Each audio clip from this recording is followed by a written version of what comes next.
The mind obeyed the limits of the body until one woman broke that rule. The last time Lucy disappeared, the world We've believed it all was the seen end. them. People said she turned into light, into pure data, into a story nobody could prove. Some called it science. Others called it a myth. But what if she didn't vanish at all? What if she simply stepped beyond the human world and waited? Because tonight, the impossible is happening again. A strange signal is pouring down from the sky, and it carries only one terrifying truth. Lucy is coming back. It begins with a silence that feels unnatural, like the planet itself is holding its breath. The wind slows. The streets seem quieter. Even the lights in buildings look dimmer, as if the world is afraid to move. Inside a hidden laboratory, screens flicker to life without anyone touching them. Lines of code race across the monitors like a living storm. A scientist leans forward, his face turning pale, his eyes wide with disbelief. His voice shakes as he whispers, "No, this can't be real." He stares at the signal readings and realizes something no human should ever have to say out loud. The signal is not coming from any satellite, not from any tower, not from any country. It's coming from somewhere outside the map of our world, somewhere that doesn't have a name. Because humanity was never meant to find it. The computers can't decode the message, but they react to it like a body reacts to a heartbeat. The signal pulses deeper than sound, deeper than electricity. It feels alive, like the universe itself is breathing through the wires. In the lab, the air grows cold, not because of temperature, but because something unseen has entered the space between seconds. Then the scene cuts to a government control room filled with bright red warnings and rushing footsteps. People in suits and uniforms speak over one another. Phones ring nonstop. The tension is thick and sharp, like the moment before a disaster. On a large screen, the signal repeats again and again, forming a strange pattern like a fingerprint made of light. One officer looks at it and asks the question nobody wants to hear. Is it a threat? No one answers, because deep down, every person in that room already knows. They have seen this before. Years ago, the world watched Lucy break every limit of the human mind. She didn't just learn faster, she changed the rules of what a human could be. And then she was gone, leaving behind only mystery and a warning. Everyone assumed she was lost forever. They were wrong. A calm voice begins to speak over the chaos, steady, wise, and heavy with truth. It isn't loud, but it silences the room all the same. When the mind reaches its limit, the voice says, it doesn't stop. It changes. The screen zooms into the signal, and for a brief second the pattern forms a shape almost human, almost familiar. A shadow, a face. Then it disappears like it was never there. The room falls quiet. Someone breathes out, barely able to speak. It's her. One person says. Another whispers her name, like it's a prayer and a warning at the same time. Lucy. Across the world, small things begin to happen, tiny cracks in reality that feel harmless at first, until they become impossible to ignore. Streetlights flicker in perfect rhythm, like they're responding to a pulse. Digital clocks freeze for 1 second, then jump forward. A child looks up at the sky, squinting as if trying to see through it, and says softly, something is watching. Far above, the clouds bend like waves. The air feels wrong, thick and stretched, like time is shifting around the earth. And somewhere deep in the unseen space between moments, something wakes up. The calm voice returns, softer now, almost sad. We thought she was the end. A pause, long enough to make the whole world feel small. But she was only the beginning. The screen suddenly turns black.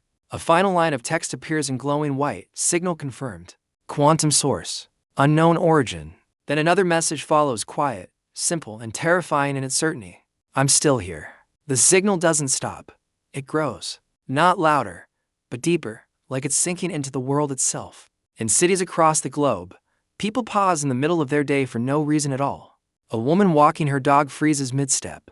Her hair continues to move in the wind, but her body stays still, like someone pressed pause on her existence. A man tries to record it, but his phone screen shows something far worse. His own face, older, staring back at him. He drops the phone like it burns his hand. For a moment, the world feels like a broken video caught between play and rewind. Inside the lab, scientists scramble for answers. They scan waves, run tests, compare data, but the numbers refuse to follow any rule they know. One of them whispers, this isn't a normal signal. Another stares at the screen, shaking his head slowly, and says the words that make the room go cold. It's not a message. It's a door. A new graph appears on the monitors. Time and space bend like soft paper, folding in ways that should not be possible. The signal isn't just being received. It's changing everything around it. It begins as a dot, small, harmless. Then it spreads. Traffic lights turn green and red at the same time. Security cameras show footage from the future, then from the past. All within the same minute. A train moves forward, then snaps backward like it never moved at all. People scream, some run. Some stand frozen in fear, unable to accept what their eyes are seeing. Above the city, the sky flickers like reality itself is blinking. The clouds twist into patterns that look like code, beautiful, unnatural, and wrong. The narrator's voice returns, calm but strained, fear hiding beneath the control. Time is not breaking, it says. It is being rewritten. On the lab screen, a new shape forms. It's made of light and static, an outline with no clear face. No clear body, yet it moves like something alive. A scientist leans closer and whispers, that shape. It's thinking. Another voice responds in shock, almost choking on the words. It's learning faster than we can measure. Then, without warning, all sound fades. Not just in the lab but everywhere. The world becomes quiet, like existence itself has lowered its voice. And in that silence, millions of people hear the same sentence inside their minds. Not a scream, not a shout, a quiet, clear message, as if someone is standing right behind their thoughts. Do you feel it? Some people fall to their knees. Some cry. Some laugh like they've lost their minds. Because they all understand the same truth at the same time. This is not a natural event. This is not a storm. This is a return. The narrator finishes slowly, heavy with dread. Lucy is no longer in the world. A pause. The world is now inside her. The planet doesn't panic all at once. It splits. Some people call it a miracle. Others call it the end. But the people in power see only one thing: control slipping away.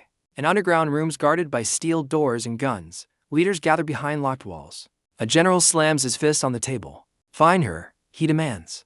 A scientist answers, shaking, we can't. She isn't in one place. The general's eyes burn with anger. Then build something that can hold her. No one speaks, because they know what that means. Weaponize the unknown. Turn the impossible into a tool. In a hidden facility, machines are powered on that were never meant to exist. Giant metal rings hum with rising energy. Thick cables shake. Glass trembles in its frames.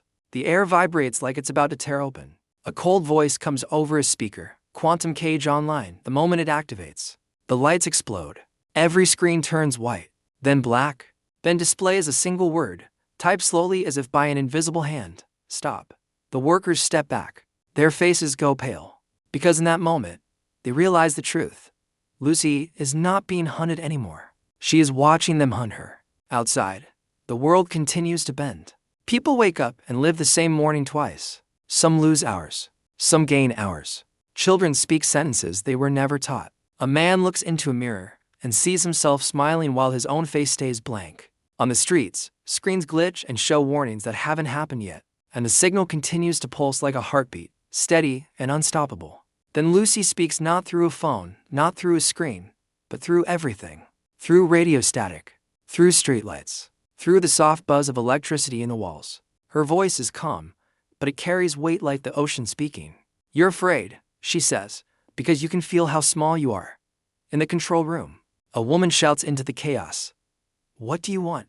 And Lucy answers with words that cut deeper than any weapon. "I want you to remember what freedom is." The narrator's voice returns, slower now, filled with sadness. When humans meet something greater, it says, they don't ask for wisdom, a pause. They ask for power. In the shadows, secret groups form plans. One group wants to use the quantum event to rewrite history. Another wants to destroy it. Some want to worship it. But Lucy is beyond all of them. She doesn't belong to a side. She belongs to the truth. A scientist studies the data and whispers, barely breathing. She's not reacting. She's guiding. His hands shake as he points to the screen. Every choice we make, she already knows it. The room goes silent, because the fear isn't that Lucy will kill them. The fear is that she will take away the one thing that makes them human, the power to choose. Then Lucy speaks again, softer, almost like a promise. "This is not a war of guns," she says. "It is a war of will." The world reaches its breaking point. The sky above every city begins to shift like a thin sheet being pulled apart. Stars appear in daylight. The moon flickers in and out like a broken light. People stand in the streets staring up, not frozen this time,